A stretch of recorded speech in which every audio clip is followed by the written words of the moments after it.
Desde el auditorio de la Iglesia Casa de Paz, presentamos Una Palabra al Corazón.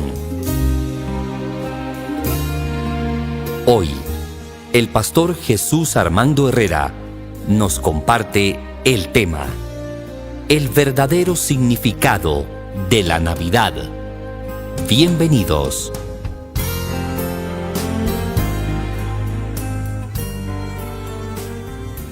Vaya conmigo al Evangelio según San Mateo, por favor. Evangelio según San Mateo, capítulo número 2. Evangelio según San Mateo, en el capítulo número 2. Cuando usted lo tenga me dice amén. Versículo número 11. Y al entrar en la casa, vieron al niño con su madre María, y postrándose lo adoraron. Y abriendo sus tesoros le ofrecieron presentes como el oro, el incienso y la mirra.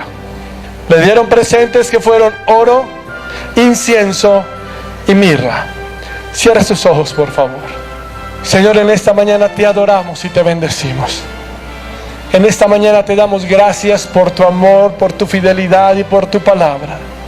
Te pedimos que nos hables por tu palabra, que tu palabra sea real, que tu palabra nos edifique, que tu palabra nos exhorte, que tu palabra nos aliente, que tu palabra nos instruya, pero sobre todo, que tu palabra penetre a lo profundo del corazón. Gracias por este tiempo y esta mañana, en Cristo Jesús. Amén y amén. Estamos en una época de Navidad, y Navidad ha perdido el sentido, y hoy en día Navidad es una época comercial. Es una fecha comercial. Cuando le hablan de Navidad, usted piensa en regalos, en natilla, en buñuelos, en árbol, en pesebre, en comida. Y eso está bien, y más si usted invita al pastor va a ser mejor. ¿Cierto? Porque es mucho mejor. Se nos ha olvidado el sentido de la Navidad, que es lo que quiero hablarle hoy. Quiero hablarle desde ¿qué habla la Biblia? Y no le voy a hablar en que si se celebra o no, sino quiero ir más allá de eso. Quiero hablarle hoy de algo que los evangelistas y sobre todo el Evangelio de Mateo nos presenta. El único que habla o que hace tanto énfasis en la visita, y más adelante miraremos el tema de los Reyes Magos, es Mateo. Pero la genealogía mateana también es la única que plantea en la genealogía o línea de sangre o descendencia de Jesús, a diferencia de los otros evangelistas, es el único que presenta gente gentil, gente que no era judía. Entonces lo que Mateo está planteando, desde la genealogía hasta la visita de los magos, es como Dios se está interesando en el hombre. Es como Dios, en el proyecto de Dios estaban los gentiles. Y cuando hablamos de gentiles, hablamos de aquellos que no eran judíos. O sea, ¿de quién estamos hablando? Dígale que tiene a su lado de usted y de mí. Dígale de usted y de mí. Cuando hablamos de esto, del proyecto de Dios, hablamos que usted y yo hacíamos parte del proyecto de Dios. Y por eso quiero hablarle de que, ¿cuál era el sentido de la Navidad? Por eso quiero hablarle de qué habla y por qué la Biblia habla de oro, de incienso y de mirra. ¿Por qué los ubica ahí? ¿Por qué los otros evangelistas no lo dicen? ¿Qué significa o qué representación tiene para usted y para mí? Porque más que regalos, que natilla, la Navidad es otra cosa. Usted y yo no celebramos Navidad como una fecha histórica, porque Jesús no nació en diciembre. ¿Cuántos dicen amén? Pero Jesús no nació ¿en qué? En diciembre.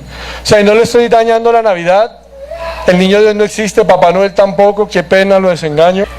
Pero Jesús no nació en diciembre. Entonces usted y yo celebramos Navidad no por una fecha histórica, sino por un acontecimiento. ¿Por un qué? Acontecimiento. ¿Y cuál es el acontecimiento que nos recuerda a la Navidad? Que Jesús vino al mundo a salvar a los pecadores, de los cuales usted y yo hacíamos parte. Por eso no celebramos una fecha, celebramos es un acontecimiento histórico. Porque hablar de Jesús de una manera histórica es una realidad. Por eso hablamos antes de Cristo y después de ¿qué? De Cristo. Porque la historia se parte con la venida de Jesús. Usted y yo tenemos un antes y un después de Cristo. Mi vida era una cosa antes de conocer a Cristo, pero mi vida es otra cosa después de conocer a Cristo. ¿Cuántos dicen amén? O sea, en mí también hay un antes y un después de Cristo. Una cosa era Katy y Eduardo antes de Cristo, pero otra cosa son Katy y Eduardo después de Cristo. ¿Cierto? Una cosa era John y Johanna antes de Cristo, pero otra cosa son después de Cristo. Por eso hoy en esta fecha no vamos a celebrar un acontecimiento, una fecha histórica, porque Jesús no nació en diciembre. Pero sí vamos a mirar qué implica que Jesús haya nacido, el acontecimiento real del nacimiento de Jesús. Hubo una frase que me llamaba la atención que decía: la fragilidad del niño, la humildad del lugar, no hace más que hablar del gran amor con que Dios ama a toda la humanidad. Cuando yo leí esa frase, eso fue lo que me llamó la atención. No hace nada más que hablar de eso. Y yo estaba mirando el texto bíblico y lo que le digo, pensaba, ¿por qué la visita de los magos? ¿Qué nos recuerdan los magos? Miremos el versículo 1 de Mateo 2. Cuando Jesús nació en Belén de Judea, en días del rey Herodes, vinieron del oriente a Jerusalén unos magos. Cuando Jesús nació en Belén de Judea, en días del rey Herodes, vinieron del oriente a Jerusalén unos magos. ¿Qué es lo primero que está haciendo Mateo? Lo primero que hace Mateo es ubicarnos en una situación y en un contexto histórico. ¿En dónde nació? En Belén. ¿En años de quién? De Herodes. Entonces lo primero que Mateo hace es decirnos que hay un punto de llegada histórico y hay algo para mirar eso, que es el reinado de Herodes. Pero Mateo da un plus adicional, que son, y el texto dice, vinieron del oriente a Jerusalén unos magos. Ahora, ha habido un problema con la palabra magos, pero cuando yo a usted le digo magos, ¿usted en qué piensa? En magia. ¿Sí es así o no? Resulta que la palabra magos, hay una palabra griega que traduce magus o magoi y traduce sabios. Lo que pasa es que después, con la latinización del idioma, la pasaron a magos. Pero la palabra griega traduciría sabios. O sea que ¿de quién está hablando la Biblia? De los sabios. Y está hablando que los sabios trajeron 3 presentes: oro, incienso y mirra. Pero hay algo bien curioso, para ir despejando un poquito de dudas. ¿Cuántos sabios eran? ¿Por qué 3? La Biblia dice que había Melchor, bueno, los inconversos saben los nombres, ¿cómo? Baltasar, Melchor y Gaspar. Es más, aparecen figuritas donde uno es morenito, otro es blanquito y el otro es como de tez más trigueña. Pero la Biblia por ningún lado me dice ni que eran 3, ni que eran reyes, ni los nombres. ¿Cómo hacemos ahí? ¿Cómo hacemos ahí? Le voy a dar un dato histórico para que usted lo tenga presente. En el siglo VIII es la primera vez que se le pone nombre a ellos. Melchor, Gaspar y Baltasar. En el siglo VIII un hombre llamado San Beda los pone así. Antes no había nombres. En el siglo V se les da el título de reyes. Entonces siglo VIII les da nombre, siglo V el título de reyes, y en el siglo XVI es donde le ponen a Melchor, que era de color oscura o era negro, para decir que era de África, donde otro era europeo y otro era asiático. Y lo pusieron para representar las regiones. Pero la Biblia no dice ni los nombres, ni que eran 3, ni que eran reyes. ¿Qué hacemos ahí? No importa, si se pone bravo me deja el regalo. Entonces, ¿cuál es la importancia de estos 3 hombres? No nos interesa ni que sean reyes, no nos interesa ni los nombres, no nos interesa el hecho de que la Biblia dice que le trajeron oro, incienso y mirra.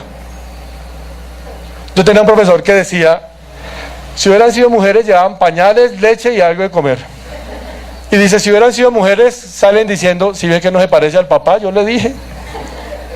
Me pareció, pero oro, incienso y mirra. ¿Quién lleva a un baby shower incienso? ¿Quién lleva un baby shower mirra? Y más adelante vamos a mirar qué tipifica la mirra. ¿Quién lleva un baby shower mirra? Es como si usted a un baby shower lo invitaran y trajeran un ataúd. así de ordinario era. ¿Qué pasa si usted lo invita a un baby shower y usted trae un ataúd? Se tira el baby shower, ¿sí es así o no? O sea, usted daña el sentido de alegría. Entonces, ¿por qué oro, por qué incienso y por qué mirra? A veces nos centramos en cosas que no son tan trascendentales, que si eran reyes, que si eran magos, que si eran tres, que los nombres. La Biblia no dice eso. La Biblia lo único que dice es que cuando Jesús nació en Belén de Judea, en días del rey Herodes, vinieron del oriente a Jerusalén unos sabios. Y los sabios trajeron oro, incienso y mirra. ¿Por qué trajeron eso? Es la pregunta. ¿Por qué oro, incienso y mirra? ¿Será que no necesitaban pañales y leche, otra vaina? ¿Sí es así o no? ¿Por qué? ¿Por qué oro y eso? Orígenes de una interpretación que después los padres de la iglesia y algunos biblistas la dan, que me llama la atención, que quiero tocar con usted hoy. ¿Por qué oro? ¿Por qué incienso? ¿Y por qué mirra? ¿Qué tipifica? Y realmente entonces, si vamos a hablar de los presentes, de la Navidad, el oro, el incienso y la mirra realmente nos demostrarían cuál es el sentido de la Navidad. ¿Qué es la Navidad para el cristiano? Lo primero que quiero hablarle es del oro. ¿Qué es lo primero que trajeron? Oro. En el Antiguo Oriente, los únicos que usaban oro eran los reyes. No más. Oro y plata lo usaban los reyes, los gobernantes. Así que lo primero que están haciendo los sabios cuando traen oro es están reconociendo que el niño que ha nacido es el Rey de Reyes y es el Señor de Señores. Es lo primero que hacen los sabios. Por eso, cuando usted y yo hablamos de Navidad, lo primero que tenemos que hacer es entender que el Señor de nuestras vidas debe ser Jesucristo. ¿Cuántos lo creen? En la Biblia aparece más de 1400 veces la palabra Señor. Y un principio de hermenéutica, que es la interpretación bíblica, enseña que cuando hay algo tan repetitivo es porque tiene una verdad espiritual. Así que cuando la Biblia me habla de Señor tantas veces es porque está diciendo pilas, paren bolas a esto. Ojo con esto. Así que en esta fecha recordamos y entendemos que Dios ha entrado a la historia del hombre. Por eso le decía, antes de Cristo y después de Cristo históricamente está partido, pero su vida y la mía también están antes de Cristo y después de Cristo. ¿Y dónde marca la diferencia esto?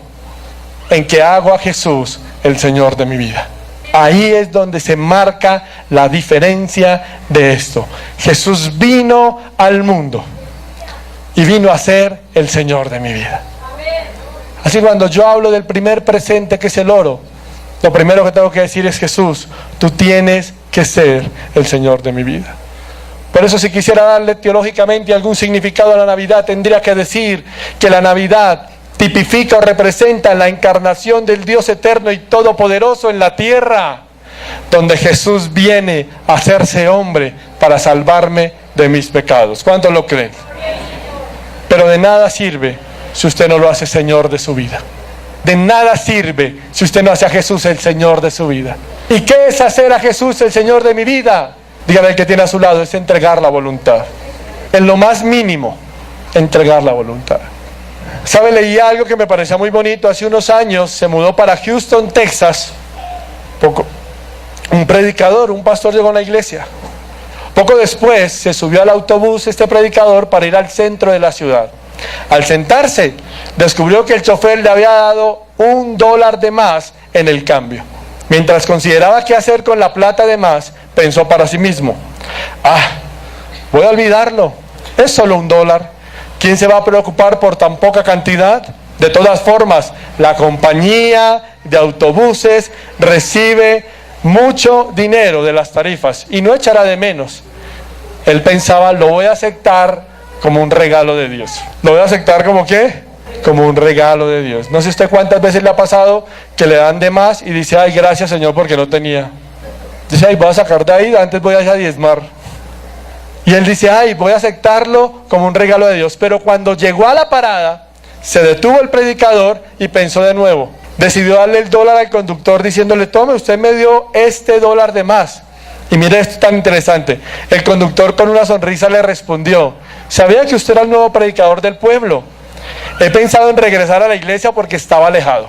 Y quería ver qué usted haría si yo le daba de más dinero.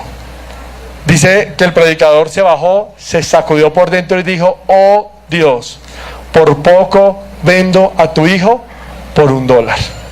Por poco vendo a tu hijo, ¿por qué? Por $1.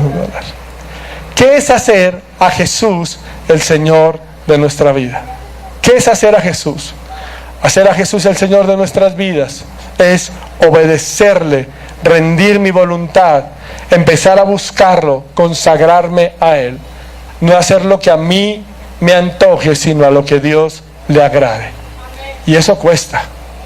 Es más fácil hacer lo que a mí se me da la voluntad. Pero hacer la voluntad de Dios es hacer lo que a Él le agrada. Mateo capítulo 7, versículo 21 dice, ¿cuántos han leído Mateo 7, 21? Mateo 7, 21 dice: en tu nombre, ¿qué hicimos? Echamos fuera demonios. En tu nombre profetizamos. En tu nombre hablamos nuevas lenguas. En tu nombre, Señor, hicimos y deshicimos. ¿Cuántos han leído el pasaje? ¿Y qué dice la Biblia? ¿Qué les dice el Señor? Oiga, muy bien, siéntese a las sillas VIP, porque ahora hay VIP en las iglesias. Siéntese en las sillas VIP y va a ser ejemplo para todo el mundo. ¿Eso dice la Biblia? ¿Qué dice la Biblia? Nunca los conocí. Apártense de mí, hacedores de ¿qué? De maldad. ¿Me prestan el cargador del computador? Se me va a descargar. Por ahí está el cable encima. Nunca os conocí, apartados de mí, hacedores de maldad. Mira a la persona que tiene a su lado y dígale: hay gente que es profesional en ser cristiana, pero no tienen conversión de cristianos. Y esto me desafía algo. Se me vaya a conectarlo, gracias. Y esto me desafía algo, hermano. Hay gente que conoce el nombre de Dios, pero no el señorío de Jesús. Y a usted de nada le sirve conocer quién es Dios, de nada le sirve hablar de Dios, de nada le sirve repetir el nombre de Dios si su vida no ha hecho a Jesús el Señor. ¿Me estoy dando a entender? Porque lo que usted está haciendo es ser un religioso más. Pero si usted no conoce a Jesús como tiene que conocerlo, es un problema. Por eso el primer regalo o el primer sentido de esta Navidad es hacer a Jesús el Señor de nuestra vida. ¿Cuántos dicen amén? Amén. El Señor. No una religión, sino el Señor. El Señor de nuestra vida. Segundo, dice la Escritura, ¿qué otro presente le trajeron? Oro. ¿Cuál fue el segundo? Incienso. El incienso es una preparación de resinas aromáticas con vegetales, a las que a menudo se añaden aceites esenciales de origen animal o vegetal, de forma que al arder desprende un humo fragante con fines de culto. ¿Qué era el incienso? El incienso se usaba en el tabernáculo o en el templo y aromatizaba, olía rico. Pero el incienso tenía una representación y el incienso tipificaba adoración. ¿Qué significaba el incienso? Adoración. Y aquí es donde me parece interesante, porque estos tres sabios traen oro diciendo: Jesús, eres el Señor, pero traen incienso. ¿Y por qué traen incienso? Porque están haciendo que sus vidas sea una adoración a Jesús. Si usted lee el Evangelio de Mateo, usted va a encontrar que los pastores, dice la Biblia, los pastores vinieron a Él y ¿qué le hicieron? Le adoraron. Los ángeles, cuando estuvieron ahí, ¿qué le hicieron? Le adoraron. Y también el texto dice ahora que los sabios vinieron a verle y ¿qué hicieron? Le adoraron. El término que usa la Escritura para hablar de adoración es una palabra que traduce postrarse, arrodillarse delante de Él. Entonces, ¿qué es la adoración? Yo pregunto, ¿la adoración es la música despacio y la alabanza es la música rápida? Porque hay gente que piensa que eso es la adoración. Si la adoración fuera la música despacio, cuando usted cierra sus ojos y levanta sus manos, y yo le dijera, una vida de adoración todo el día, ¿cómo se vería usted en la calle con las manos levantadas hablando solo?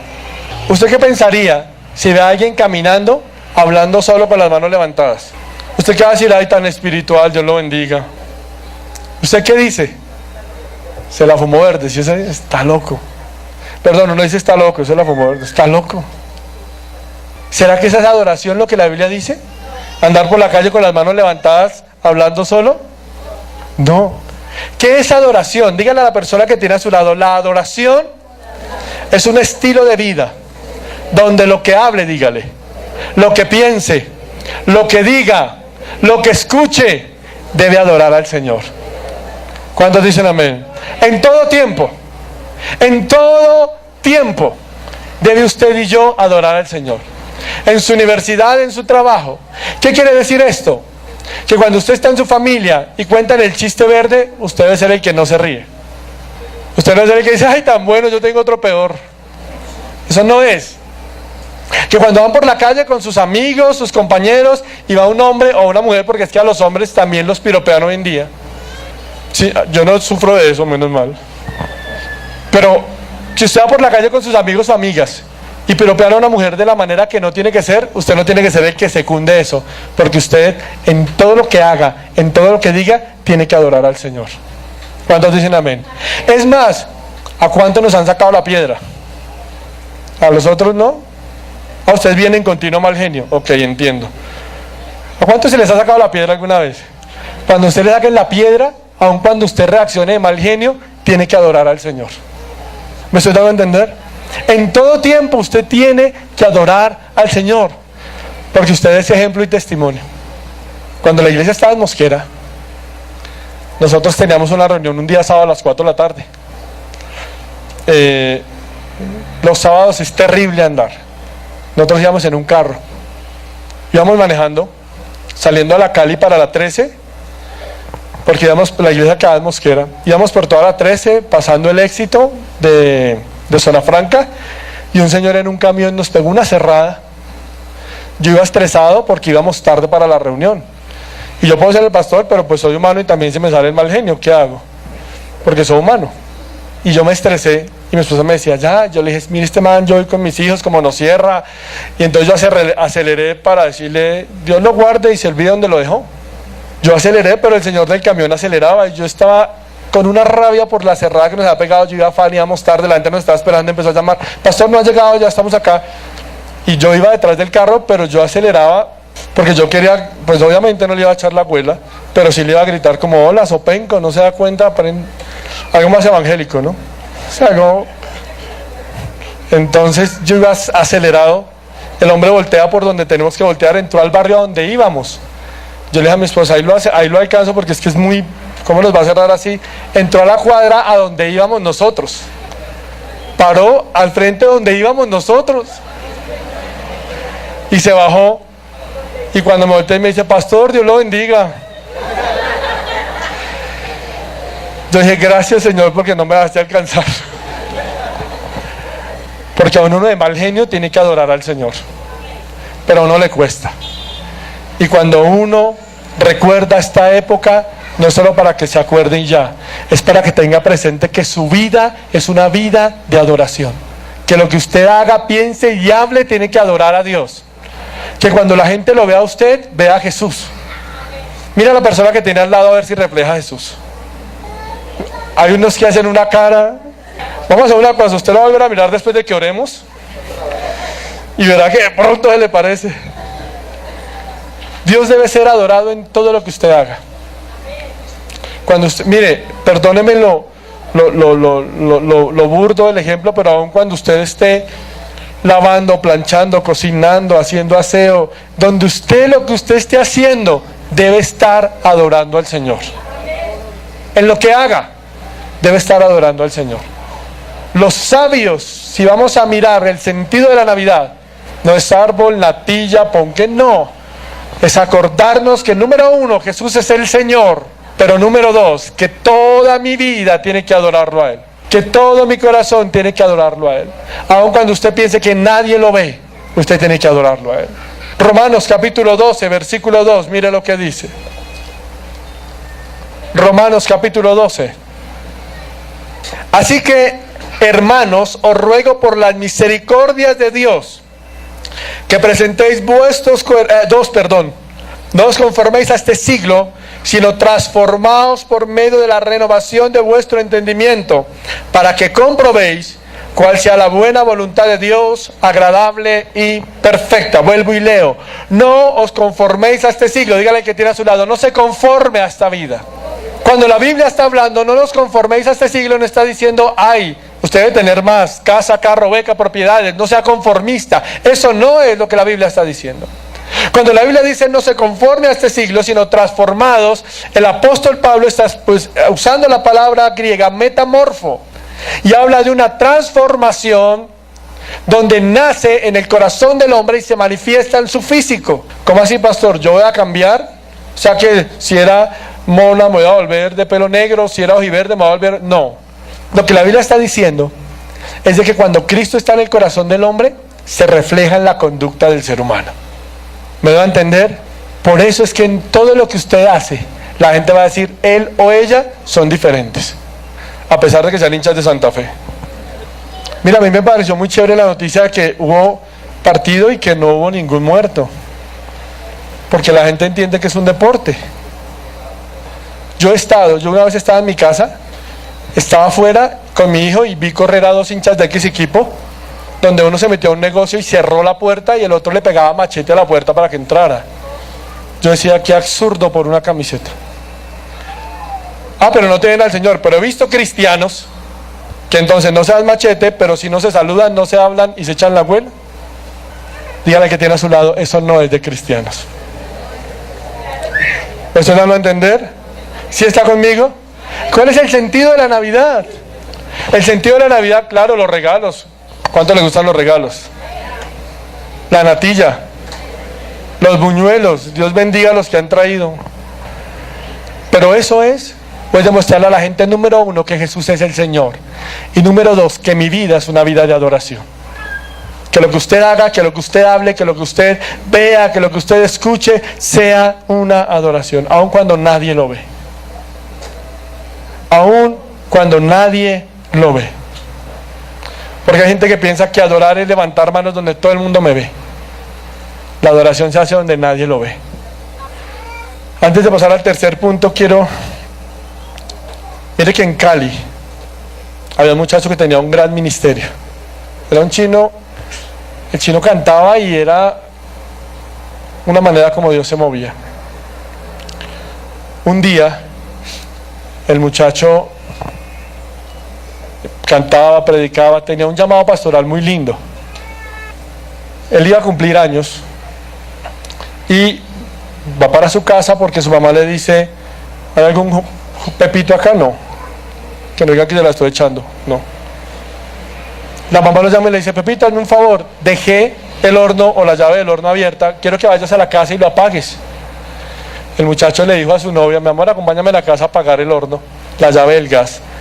Él llega a su casa con la novia, empezaron a dar lugar a una cosa a la otra. Terminaron cayendo en fornicación. Después de que caen en fornicación, él está desvestido y quien nos contaba el testimonio lo contaba de una manera muy desgarradora, porque dice, él está desvestido, él se levanta, ella se levanta, él se siente muy mal porque le ha fallado el Señor y él se envuelve en una sábana y él va al subsótano a apagar la llave del gas.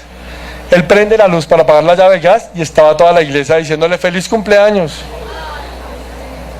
Dice el muchacho que nos contaba el testimonio, usted podrá imaginarse la escena, ¿no?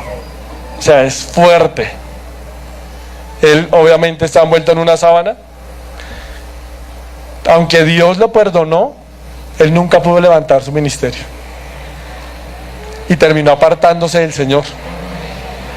¿Por qué? Porque yo debo entender que a mí no me importa adorar a Dios cuando la gente me ve. Cuando la gente me ve es lógico que yo voy a adorar a Dios. Por eso yo he dicho algo y lo que voy a decir no se va a ofender. Pero cuando a mí me dicen, ¿dónde busca cristianos? Yo no los busco en la iglesia, porque a la iglesia todo el mundo nos pone aureola, ¿o no? Usted va a la iglesia, se pone la aureola, la desempolva y se la pone. Cristianos se buscan en los trabajos, en las casas, en las universidades, en los buses, en Transmilenios. Ahí es donde se ve un verdadero cristiano que adora al Señor en todo tiempo. ¿Cuántos dicen amén? ¿Cuántos dicen amén? Cuesta lo que quiera, pero el incienso habla de eso, de adoración. Por eso mira a la persona que tiene a su lado y dígale, no es solo celebrar una fecha, Dígale, la Navidad me enseña a adorar a Cristo en todo tiempo. ¿Cuántos dicen amén? ¿Cuántos dicen amén? Y por último, la mirra. La mirra. La mirra la usaban para embalsamar cuerpos. No teníamos los procesos que hay hoy en día para embalsamiento. Así que ponían tela, echaban la mirra, ponían tela, echaban la mirra, ponían tela, echaban la mirra, y eso hacía que el cuerpo perdurara. También lo usaban para perfumes. Por eso yo le digo, ¿a cuántos nos han invitado a un baby shower? ¿Cuántos tenemos vida social entonces? Entonces, como que ese es el baby shower, es del diablo, pastor. Si usted a un baby shower llega con un ataúd, ¿cómo lo recibe la gente? ¿Usted cree que es un buen regalo llegar a un baby shower con un ataúd? Si alguien trae un ataúd a un baby shower, ¿qué pasa? Se tira el baby shower, ¿sí es así o no? O sea, si alguien a mi baby shower hubiera llegado con un ataúd, yo lo saco. Porque le digo, ¿qué estoy pensando? ¿Qué me está deseando? ¿Sí es así o no? Pero la Biblia me dice que este sabio trajo mirra. Y la mirra la usaban para embalsamar cuerpos. Investigando un poquito sobre la mirra, encuentro que el árbol de la mirra tiene un tronco largo. Y el producto se obtiene, mire cómo obtenían la mirra. Al golpearlo, golpeaban el árbol de mirra y el árbol expulsaba un fluido que recogían como con gotas casi. Y era rojo, como parecido a la sábila, espeso, pero de color rojizo. Entonces, ¿cómo expulsaban o cómo sacaban la mirra? Cogían el árbol a golpearlo hasta que salía el fluido muy suave, de color rojizo. Lo recogían y lo traían desde Arabia y Somalia. Por eso es que valía tanto o era tan costosa la mirra, porque el proceso de recolección y exportación valía mucho dinero. Pero cuando usted entiende qué es la mirra, entiende dos cosas. ¿Qué tipifica la mirra? ¿Qué le estaban diciendo los sabios a Jesús? Estaban hablándole de su muerte. Estaban hablándole del sacrificio que iba a hacer en la cruz. ¿Por quién? Por usted y por mí. Cuando yo pensaba en la mirra y en la crucifixión de Cristo, en el plan que Dios tenía para Cristo, yo encuentro algo. ¿Por qué Jesús va a la cruz? Sí, por amor. Sí, porque el Padre lo puso. Pero dígale que tiene a su lado, Jesús va a la cruz por obediencia. Cuando Jesús ora en el huerto de Getsemaní, ¿qué ora Jesús? ¿Qué ora Jesús en el huerto de Getsemaní? ¿Cuántos saben que Jesús oró en el huerto de Getsemaní? ¿Qué ora Jesús en el huerto de Getsemaní? Señor, si es posible, pasa de mí, ¿qué? Esta copa. La copa en la Biblia tipifica ira. Cuando usted lee en la Biblia ira, por eso Apocalipsis habla de las 7 copas, por eso Isaías habla de copas, porque es un mensaje o un género literario que habla de la ira. Jesús le está diciendo, si es posible, pasa de mí esta copa, o sea, esta ira, pero no se haga mi voluntad, sino que la tuya. ¿Qué era o qué implicaba que Jesús muriera? Obediencia. Por eso usted y yo tenemos que tener presente que si hablamos de Navidad, tenemos que hablar no solo de muerte, sino de obediencia hasta la muerte. Hasta la muerte. Por eso la Biblia dice que Cristo se humilló hasta la muerte. ¿Y muerte de qué? De cruz. Hay cosas con las que usted y yo lidiamos. Hay pecados ocultos. Hay cosas que solo Dios conoce. Hay cosas guardadas que nadie más sabe de mí, que nadie más tiene. Cosas allí. Pero la Biblia dice que yo tengo que morir a eso, porque eso no glorifica a Dios. Por eso tengo que aprender a morir. Cada día debo morir. Cuando hablo de obediencia, yo hablo de 3 cosas. Número 1, para tener obediencia, dígale que tiene a su lado, se necesita compromiso. ¿Qué se necesita? Compromiso. Para tener obediencia se necesita disciplina.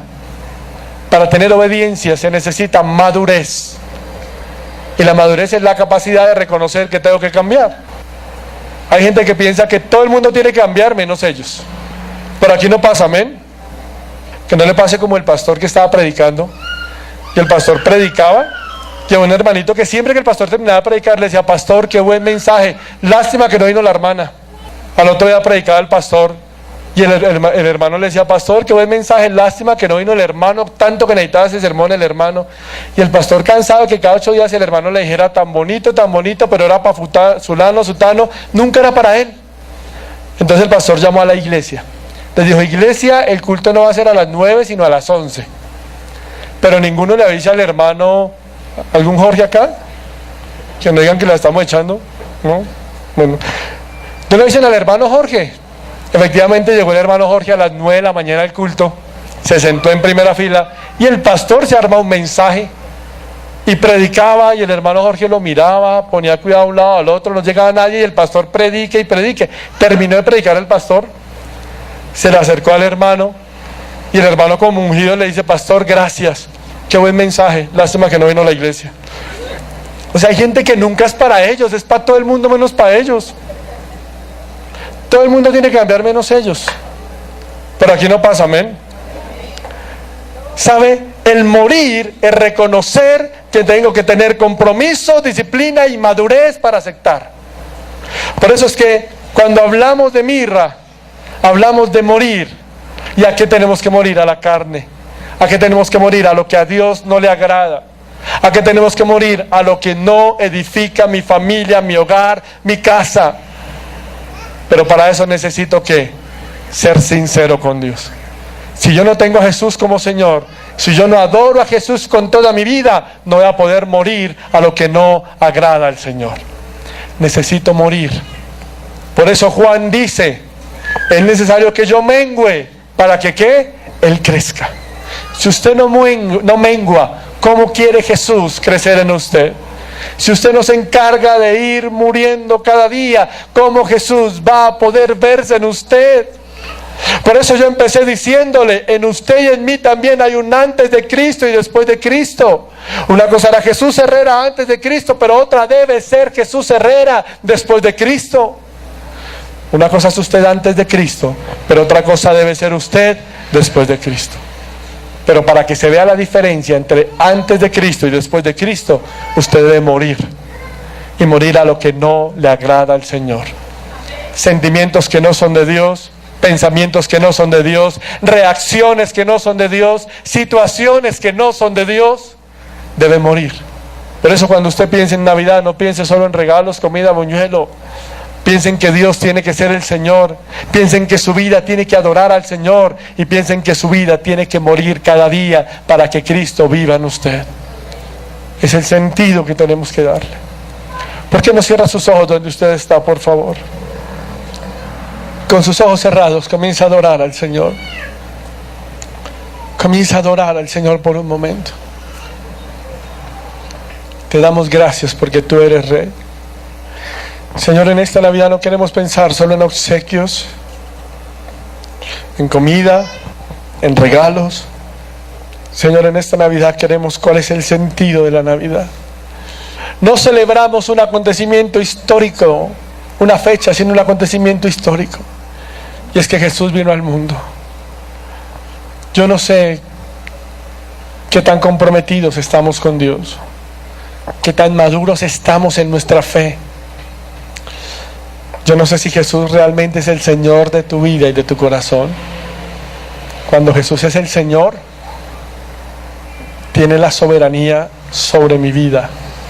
Así que ya no reacciono como reaccionaba, así que ya no respondo como respondía, así que ya no hago lo que a mí me parece, sino lo que a ti te parece, Señor.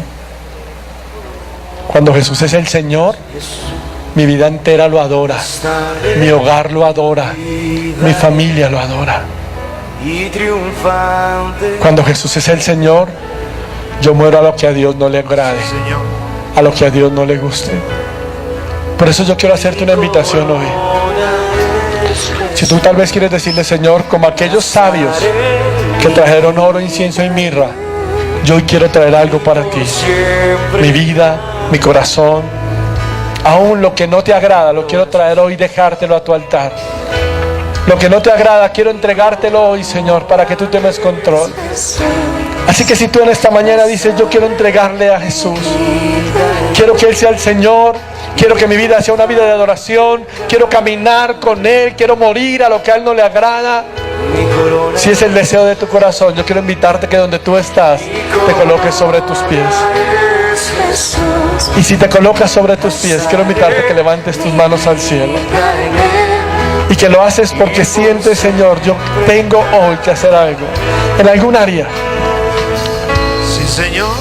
¿Y por qué no empiezas a decirle, Señor, yo quiero rendir mi vida? Si tú dices Señor de palabra, pero te falta que realmente sea el Señor de tu corazón, esta es la mañana. Que sea aquel que realmente tú adoras en todo sentido. Te adoramos, Jesús. Él es mi victoria. Gritaré Mi máxima gloria. Es Cristo mi Rey. Es Cristo mi Rey. Dígale, mi corona es Jesús. Mi corona es Jesús. Gastaré mi vida en Él y triunfante cantaré. Mi corona es Jesús.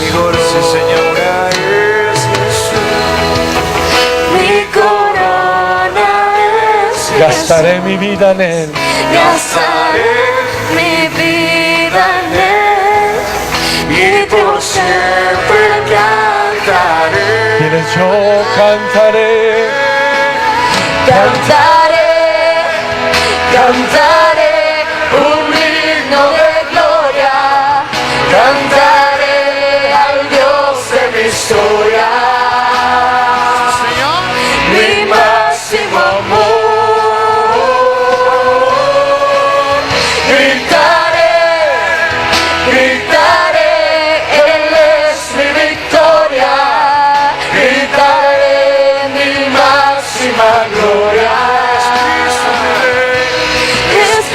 Te adoramos, Señor. Que yo cantaré. Cantaré un himno de gloria.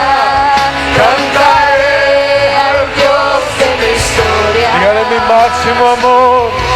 Mi máximo amor. Oh, dígale, yo gritaré. Gritaré, gritaré, Él es mi victoria. Gritaré mi máxima gloria. Y es Cristo mi Rey. Es Cristo mi Rey. ¿Por qué no lo adora por unos segundos? ¿Por qué no tomas esta mañana y empiezas a decirle, Espíritu Santo, aquí está mi vida delante de ti?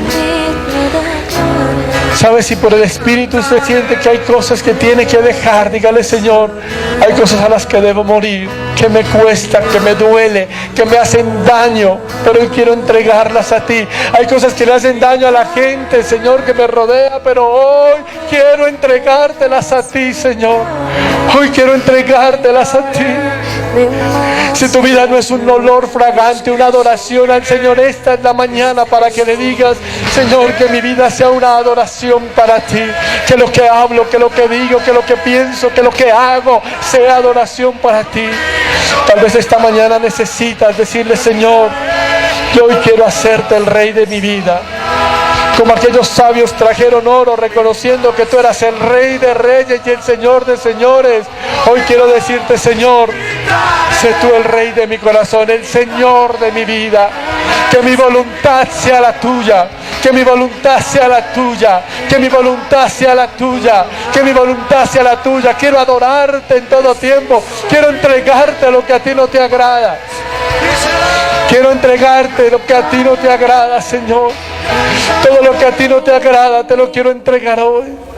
¿Y por qué no como una adoración usted le canta esto al Señor de todo su corazón? Y levanta sus manos al cielo y deja que el Espíritu Santo comience a obrar en su vida y en su corazón hoy. Y le dicen, mi corona es Jesús.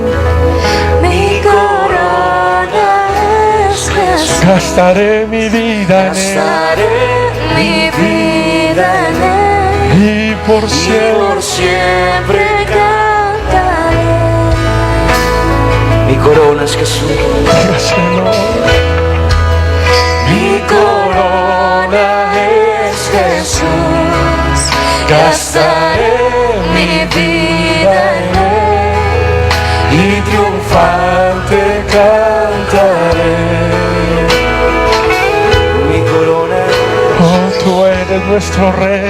Mi corona es Jesús, gastaré mi vida en Él Y por siempre cantaré. Levante sus manos y adórelo. Cantaré, cantaré un himno de gloria, cantaré al Dios de mi historia, Mi máximo amor. mi máximo amor. Gritaré, Gritaré, gritaré, Él es mi victoria, gritaré mi máxima gloria. eres tú, Señor, es Cristo mi Rey. Es Cristo mi Rey. Señor, te adoramos hoy. Mi corona es Jesús, Gastaré mi vida gastaré mi vida en Él y triunfante cantaré. Mi corona, sí, Señora, es Jesús. Mi corona es Jesús, gastaré mi vida en y Él por siempre. y por siempre cantaré. Dígale con todo su corazón.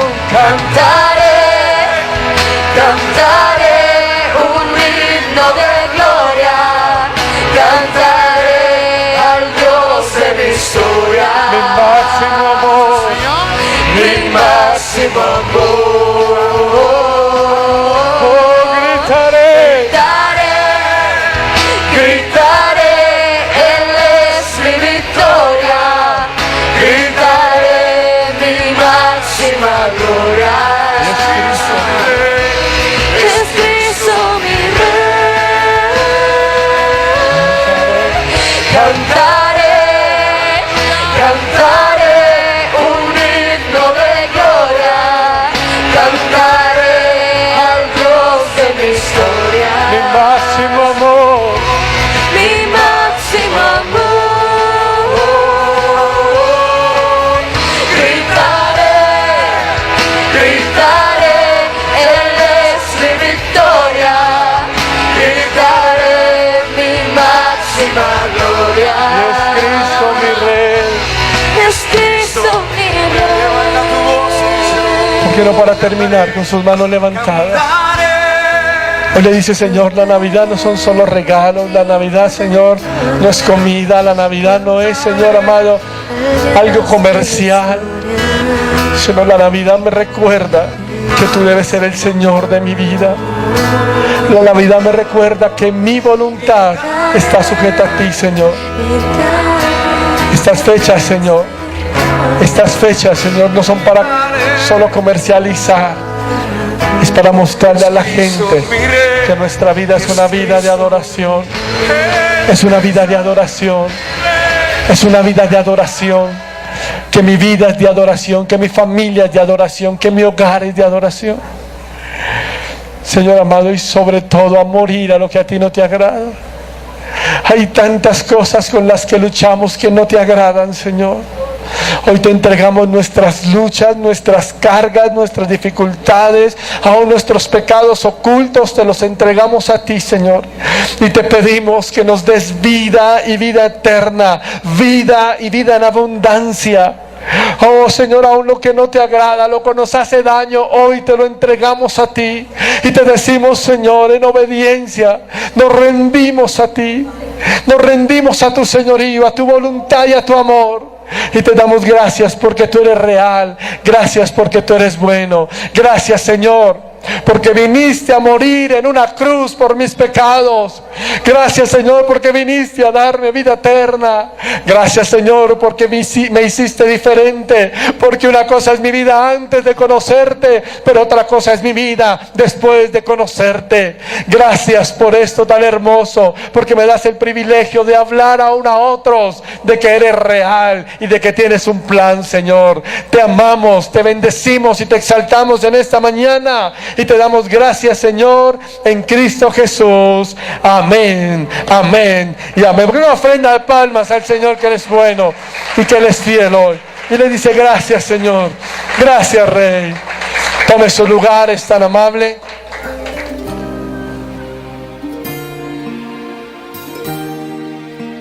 Si desea más información o conocer de nosotros, escríbanos a nuestro correo electrónico iglesiacasadepaz@gmail.com o búscanos en nuestras redes sociales, Facebook y Twitter.